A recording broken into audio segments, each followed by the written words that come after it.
Hey everybody, welcome to part 2. I don't know if there will be 3 or not, but Share the Risk had requested or suggested that I react to Dr. David Eagleman's TED Talk that he did back in 2010. And I think that may have been inspired by a reaction I did to one of Bill Burr's routines where he kind of talked about why he divorced himself from his childhood religion and those things, and in a very comedic way, but Bill just speaks in very logical tones.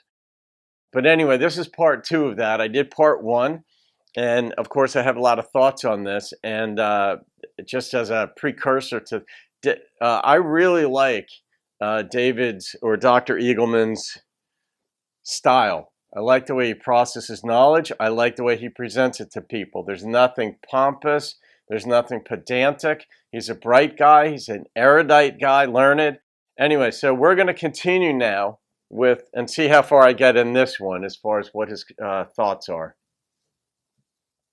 And what has surprised me is the amount of certainty that you find when you walk into a bookstore. So I walk in and I find the books by the neo-atheists and the books by the fundamentally religious, and those are your only choices. And what happens is these are very smart people on both sides that are spending all of their energies polarizing each other and arguing against each other's details.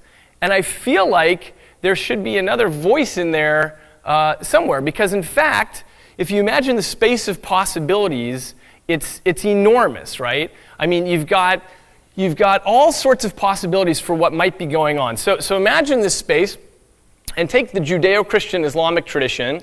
That's one point in this possibility space. And take the Eastern religions, that's another point in the possibility space. And take the idea that we're just atoms, and when we die, we shut off and we scatter. That's another point in the possibility space. And if you start populating this, you see that there are giant landscapes in between of possible stories that might be going on. And I feel like there's not enough discussion about this. Instead, there's this false dichotomy about God versus no God, which I think is much too limited, really, for a modern discussion. So for myself, to that point, I love this. When I was back in school, when I was studying philosophy back at Rutgers, and one of my professors at the time, Tim Maudlin, I think he's at NYU now, and just sort of like as a backdrop, Rutgers has the number 1 or number 2, depending on year, philosophy department in the country, and number 3 in the world, how they classify these things.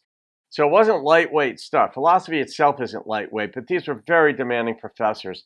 And I think NYU right now, as of the time of this recording, might be the number 1 philosophy department in the country, Rutgers number 2. It used to be Rutgers, Princeton, NYU battling for that top spot. But because Rutgers is only 20 minutes from Princeton, we used to have joint lectures and so forth and whatever.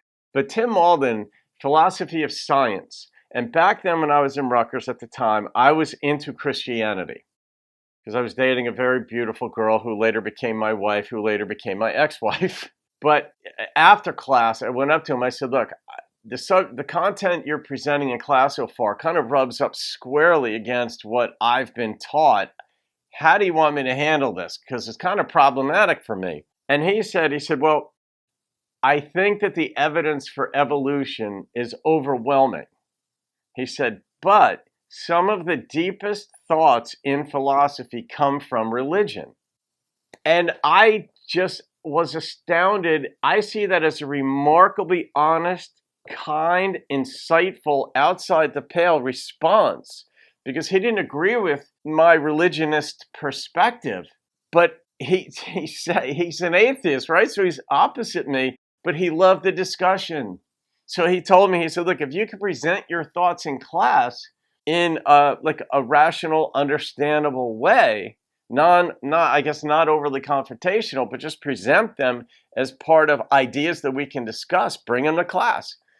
And I thought, wow, what a refreshing, I'm still humbled by that to this day. That's how he presented it. And that's how David here, Dr. Eagleman, is presenting it as well. I'm finding myself in this middle position. Now, some people call that agnosticism, which is a term that I think is sort of a weak term, because the way that it's typically used, people mean, well, I'm not certain if the guy with the beard on the cloud exists or doesn't exist. That's typically what they mean. They mean whatever was poured into my head, I have my doubts about it. So I don't call myself an agnostic. I call myself a possibilian. And the idea... Wait, possibilian.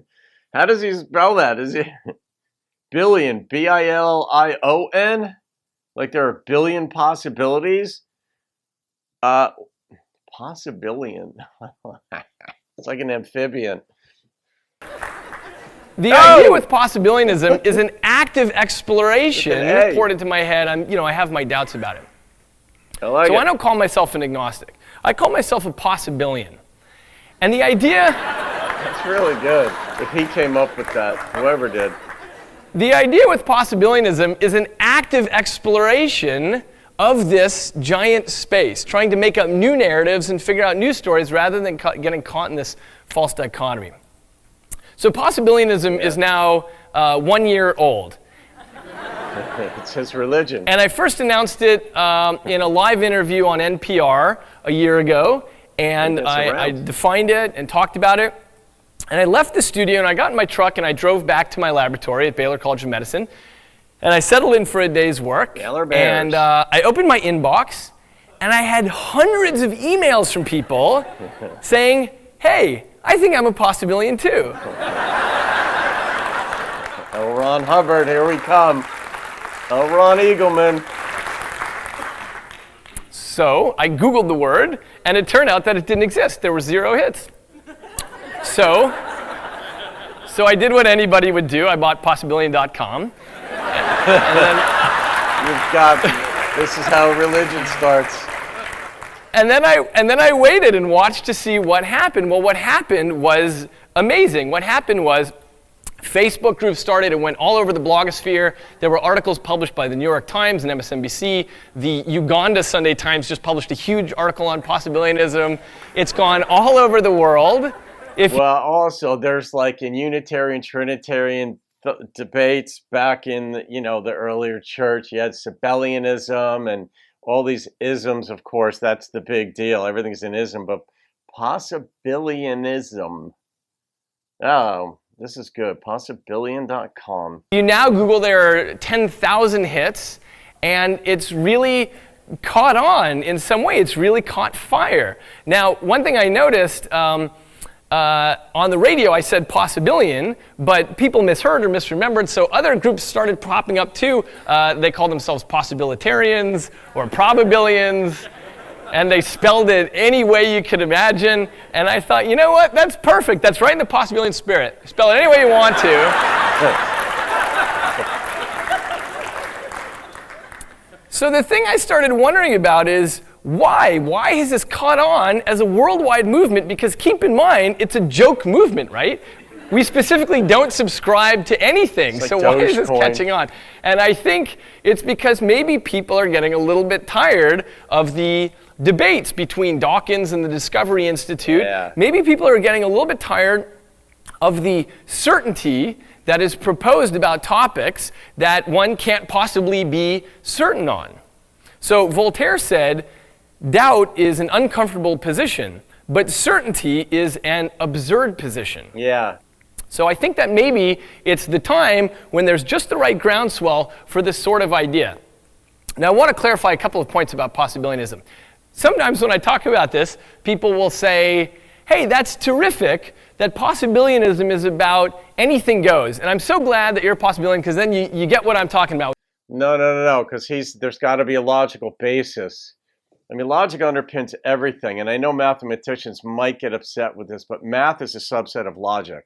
Logic is not a subset of math, which is partly why I think the dean of the math department of Rutgers that I mentioned in my first video was wrong. And any mathematician, there are many who think that math is the absolute structure of the universe. It will explain everything.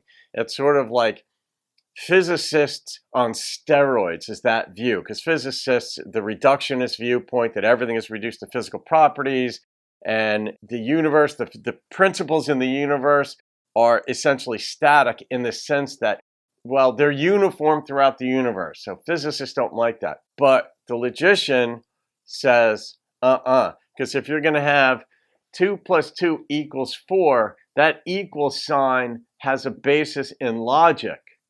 It doesn't exist on its own. It doesn't have some mathematical explanation for it. It has to have a basic logic that also corresponds with the human brain and pattern recognition and how we process things. So let's see where he goes. With ESP or crystals or whatever. It's not anything goes. It's anything goes at first. And then what we do is we import the tools of science, right? So it would be terrific if ESP existed. We'd all love that. No. It's not just the tools of science that comes into it, because science is this overused term as well. We bring in thought into it, and we try to connect the dots, the nexus between ideas. But the basic premise is the one. You don't want it to fall into a tautology, although I think that the world is comprised of a series of interconnected tautologies. I think that tautologies have a bad rap, and I have yet to develop that in any formal way, but I may at some point. But all right, I'm tangenting here, happily so, because I'm a possibilian, evidently.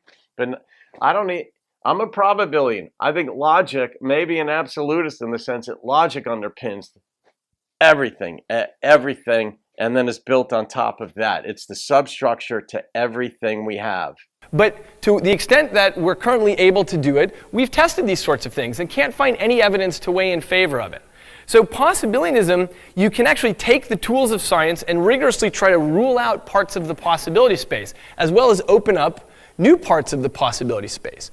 And really the interesting part of the possibilium comes where science leaves off, where we're no longer able. Yeah, where he's at here, that's like Sir Karl Popper with his falsifiability. You can't verify anything. I mean, Nassim Taleb did a wonderful book on this in Black Swan and Anti-Fragile and other things where he elucidated that idea. But Sir Karl Popper may have been the first philosopher of science. He posited his falsifiability, the 5 steps of falsifiability, because it's like the Black Swan. You may have observed a billion white swans. So you come up with the idea that all swans are white. All you need is one disconfirming. You just need to see a black swan, a blue swan, a green swan, and your whole body of research is thrown out the window. And that's in lockstep with Popper's falsifiability principle. That's what David's talking about, in part. Able to test things, and instead we're at the point that's beyond science's toolbox. That's really the interesting part of the possibility space. And I think the reason that we know that we need to be creative and come up with new narratives and have tolerance for multiple ideas is because there is so much that we're missing, and we're aware of the amount that we're missing. So in every generation, scientists have always felt that they sort of have all the pieces of the puzzle. Okay, well, we can take Newtonian physics and Einsteinian physics and quantum mechanics. We can put it all together. We've sort of got all the pieces. We should be able to get it all from here. But it has never, ever been true in the history of humankind yet that we've had all the puzzle pieces. So just imagine trying to understand something like the Northern Lights before you understand what the magnetosphere is, or how muscles work before you understand the concept of electricity, or how the heart works before the concept of a pump was understood. You would make theories, you would have all kinds of ideas, but they would be doomed to be incorrect. And we know that's the situation we're in. First of all, there's all the stuff that we don't even know we don't know. But the thing I want to emphasize is that there's a lot that we know for sure we don't know. So take for example the concept of dark matter. So what happens is astrophysicists look out in the sky and they look at the gravitational pull of everything they can see, and they figure dark matter is such a bad. It's all they had at the time. I don't know if they're going to change that name. I guess it's so embedded in the scientific literature that dark matter. That's the best we could come up with all our brilliant creative minds, creativity, and so forth, that we come up with dark matter. I've always found that comical. Figure out where everything's supposed to be going, and it turns out the equations don't quite work out. And so there's this fudge factor of dark matter where you say, well, in order for the equations to work out, we're going to assume that there's something out there that we can't detect in any way. We just can't see it. We don't know what it is, but it must be there, and it's causing all this gravitational pull that we can't account for. But it's not a fudge factor exactly. 90% of the known universe is what we call dark matter. Bingo. So what this means is we're sweeping a lot under the rug. We know that there's a lot we don't understand. And what I study every day when I go into the lab is this. This is the human brain. It's 3 pounds. It's the most complex thing we have ever found in the universe. It's made of hundreds of billions of pieces and parts. They are connected in such density that if you took a little cubic... If he overlays the brain as sort of like a function of all these trillions of cells and broadens it, and it looks exactly like all of these galaxies and stars that are out there, he and I will be on the same neurological wavelength if he does this. It's not an entirely unique idea, and a lot of folks independently have had it, but the universe, when you look way out, it looks remarkably in some way like a brain, where each galaxy is actually one cell in the human brain. Millimeter of brain tissue, there are more stars in there than there are more connections than there are stars in the Milky Way galaxy.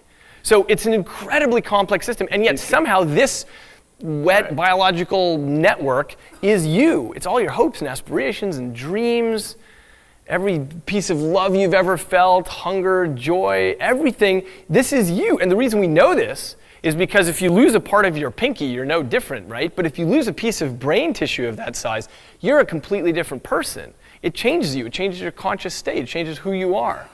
So we know that somehow you are this thing, but what we do not know is how to take mechanical pieces and parts and build it in such a way so that there's private subjective experience. If I gave you a trillion Tinker Toys and I said, okay, put them together so this turns that and that, right? At what point do you add one more Tinker Toy and say, okay, now it's experiencing the taste of feta cheese? So the issue is, not only do we don't have a theory of how the brain works, we don't even know what such a theory would look like. Because we don't have the tools to say, okay, if you carry the 2 and you do a triple integral here, that equals the redness of red or the feeling of pain, right? We don't know how to make that translation. So these are the sorts of things that we know we don't know. And it's also limited to carbon-based life, I think, like fMRIs and MRIs and CAT scans and all these things. We're still limited to analyzing our own carbon-based life. If there were another these are philosophical discussions about what constitutes a human being, what constitutes sentience. So anyway, let's go back to him. Okay, so I think all of this calls for a little bit of intellectual humility. So I was giving a talk on possibilityism not so long ago, and a guy came up to me afterwards and he said, well worded. Oh, good job, Dr. Eagleman. He said, you know what, you should be a politician because you're avoiding committing to anything. That's a great job for a politician. And what he said was, you know what, you should just cowboy up and commit to some position. So I thought, wow, well that's a really strange idea, right? It's a lovely expression that we have in this part of the country about cowboying up, which means making a firm decision. And we all admire this sort of thing. And I think it's really, it's a great trait. Wait, where's Baylor? Baylor, is that in Waco, Texas? I think it is. The Baylor Bears. Cowboy up would certainly be Texas, but I think Baylor's in Waco. If you are making a decision about, am I going to take the cattle out in this storm, or am I going to marry this woman, or am I going to sell the ranch, we admire people who make firm decisions. But what I'm going to suggest is that there are some domains where it's appropriate to do that, and some where there aren't. So my question to you is, would you ask the Marlboro Man what his opinion is on the possibility of extraterrestrial civilizations? Would you ask him over, say, an astrobiologist? And if you wouldn't, that suggests that there's a certain domain where it's appropriate to cowboy up and make a firm decision, and there's other domains where it's appropriate to not commit to a particular idea if in the complete absence of evidence to do so. So I'm going to suggest that the next time somebody says, well, I would ask both if I had access to both, because sometimes you take one end of the spectrum, and they wouldn't even necessarily be on opposite ends. It would just be refinement and the amount of information poured in, filling in different puzzle pieces. But the Marlboro Man would have a unique perspective on looking up, and that domain of his understanding is as relevant in thought experiments as the scientists or the astrophysicists' understanding of what goes on out there. Because even according to here is a possibility, the possibility exists that the astrophysicist understands extraordinarily little about the universe. I mean, when 90% of the universe, and that is also guesswork, but let's just go with it, 90% of the universe is dark matter. It's actually a better word, and 90% of the known universe, which for us is extremely limited. Webb is getting out there. It's getting through the bipolar issues and bipolarity issues and dust and whatnot, but still, there's so much we don't know. The Marlboro Man actually might have something to say that, when mixed with what this particular astrophysicist would have to say, might fill in some of the pieces or actually send us in a more balanced direction. I don't know, but that's just the, curious possibility and epistemological journeyman that I am. You should just cowboy up and commit to a decision. We can say, you know what? What I'd rather do is geek out.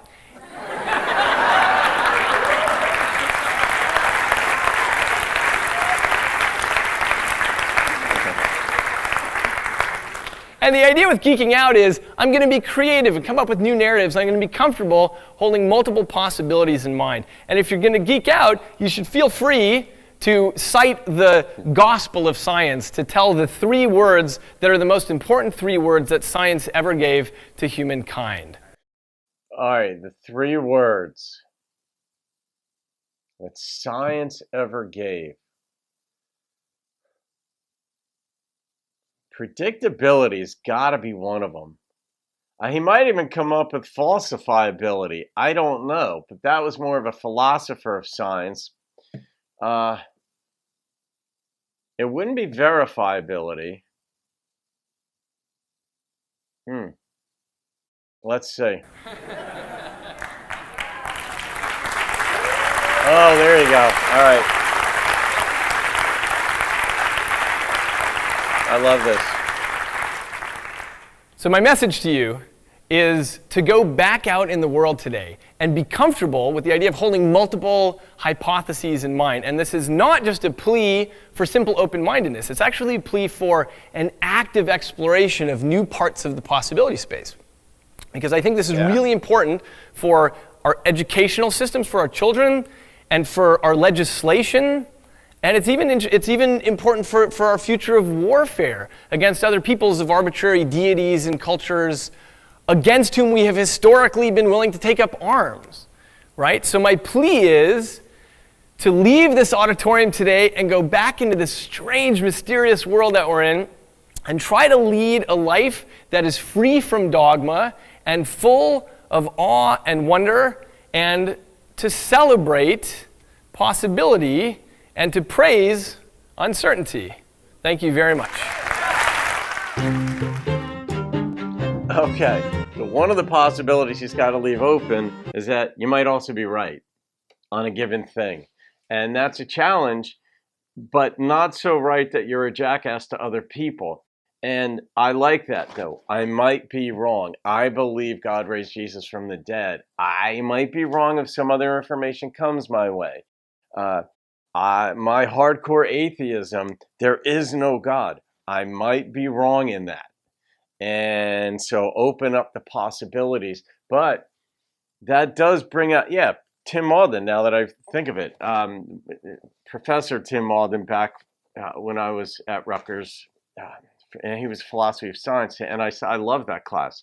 Some of it was just mind-bending stuff about stamped out worlds and how do we know things. It really, everything gets into some epistemological concerns. But he pointed out very early in the class that there is sort of this dichotomy, this whether it's a dichotomy or it's just a problem where if you're going to search for greater understanding of how the universe works, you kind of have to stake yourself to something. And even though you know you might be wrong at the end of it, you kind of, the way we human beings are, we kind of have to have that like almost joie de vivre, or just sort of like this passion for what we're doing, and got to commit to something, even though you might be wrong. And sometimes you have to commit to it, even though you know someone else is going to try proving you wrong, and probably will at some point. I mean, Einstein has not been left out of the pale of this stuff. There are people who have been working to disprove it, because you disprove something that's this widely held theory, E equals MC squared, or when Newtonian, for any kind of basic underpinning principle of science, and you find a flaw in that, you've built yourself a name, and you're going to get funding, and people are going to have you on their shows and all this stuff. That's why crises develop in science. On the other hand, crises have been developing in theology since they've been developed. Crises of thought, crises of logic, crises of observation. And I like that. I mean, just like I mentioned in maybe part one of this, that Dr. Feldman, Professor Seymour Feldman, he was actually one of my favorite professors, and he was arguably my most difficult one. I think I got a friggin' C in that class. He was just tough, but very fair. And he was the one who said that he didn't hold this position necessarily, but he said there are philosophers who say that the mark of a good philosopher is someone who walks around not knowing anything. And we scoffed at that, thought, oh, God, that's so stupid, because we were 19, 20, 21 years old hearing this. Like, we know stuff. I know what a hot girl is. I know what a good beer is, whatever our things are. And but then as you live further in life, you're like, wow, the extent of my own ignorance is quite substantial. And I'm living proof of that. I'm also living proof that somehow I made it this far. How do I explain that? But I like that. So share the risk. Thank you for that, my friend. That was good. It was, I love thinking. I love being made to think. I like not pigeonholing myself into some erroneous area. I hope not to create a crisis of thought, but I don't begrudge people who have come up with quantum mechanical theories, whether it's formulas or it's descriptions that eventually turn out to be wrong, because at least they had the nerve to stake themselves to something. And they open themselves up to the broader scientific community finding flaws with it.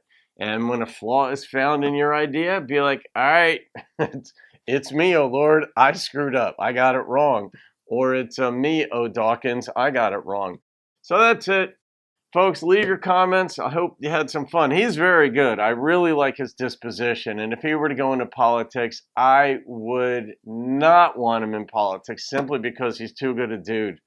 Eventually, he'd have to become a liar. He'd have to represent a party, and he'd have to become dogmatic if he's going to get any support from his own party. So there it is. All right, folks, that's it. Have a great day. I'll see you on another video, and keep thinking theology.